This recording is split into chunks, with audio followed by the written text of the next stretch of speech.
Kādā tad procesā ir tā skaistā G-klase? Tad pastīsimies, ko mums stāsta. Šitā būs mums jākrāsa, ja?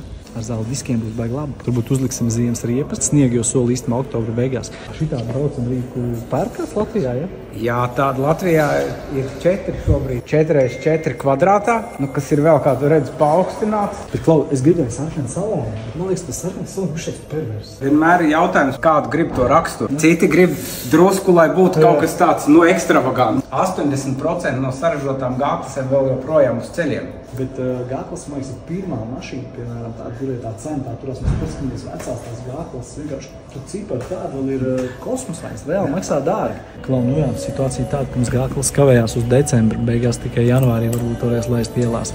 Kāpēc tā kavējāt? No G-klasēm ar tām visiem piekar jauno pielikām naktu pakotni karbonu. Viņam tie komplektējušie elementi laikam ir iztrūkumā. Ar nelielu nokavēšanos, bet G-klase būs.